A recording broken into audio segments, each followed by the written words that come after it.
তারেক রহমান বিয়ের দেশে বাংলাদেশে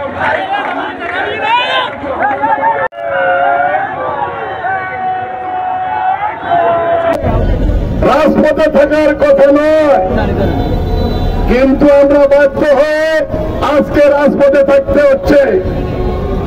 তার কারণ যারা এই ছাত্র আন্দোলনে যে আমার নিরীহ ভাইদেরকে হত্যা করেছে, আমার ভাইয়েরা কেউ মারা গেছে, কেউ হসপিটালে কাটাচ্ছে, কিন্তু সেই খুনিরা এখনো বাইরে। এই খুনিদের যতক্ষণ পর্যন্ত গ্রেফতার করানো হবে এবং যত অবৈধ অস্ত্র আছে সেগুলো উদ্ধার না পর্যন্ত আমাদের আন্দোলন চলতেই থাকবে। যদি কেউ মনে করেন যদি আপনারা যে অন্যায় অবিচার করেছেন সেই বিচার হবে না, তাহলে সবাই বোকার স্বর্গের রাজ্যে বাস করছে। আমরা প্রশাসনের দিকে সরকারের কাছে উপযুক্ত বিচার চাই। যদি প্রশাসন এবং এই সরকারের কাছে আমরা উপযুক্ত না পাই, বিচার না পাই, তাহলে আমরা এই ছাত্র জনতা সবাই এক হয়ে এই খুনিদের বিচার এই বাংলার মাটিতে করব। আজকে যে শেখ হাসিনার কথা রয়েছে তার প্রেতাত্মা কিন্তু এখনো ছেড়ে নাই। যারা যারা অন্যায় করেছেন তাদেরকে হুঁশিয়ার করে দিতে চাই।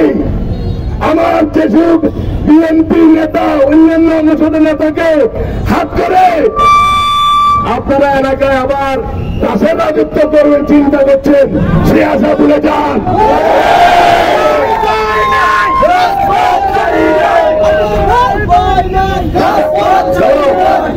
টাকার বিনিময়ে আপনারা বাজারে উঠবেন, এলাকায় থাকবেন, সেটা হয়তো কিছুদিনের জন্য করতে পারবেন, কিন্তু যে প্রতিশোধের আগুন আমার কর্মীদের গায়ে লেগে আছে সেটা কি নিরসন করতে পারবেন?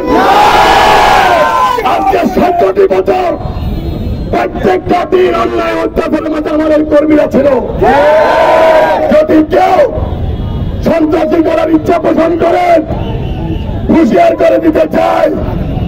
আমার নেতা তারেক রহমান, আমার নেত্রী খালেদা জিয়া বলেছে ধৈর্য ধারণ করার জন্য। নেতার নির্দেশের কারণে আমরা ধৈর্য ধরে আছি, কিন্তু যে জ্বালা যন্ত্রণা বুকে নিয়ে আছি সেই জ্বালা বুঝবার মতো নয়। আজকে আমাদের বিএনপির অনেক নেতা কর্মী আছে যারা আওয়ামী লীগের দালালি করেছিল, তখনও তাদের নিয়তে তারা মিছিল করেছে, এখনো করে। দালালদের জায়গা বিএনপিতে আর হবে না।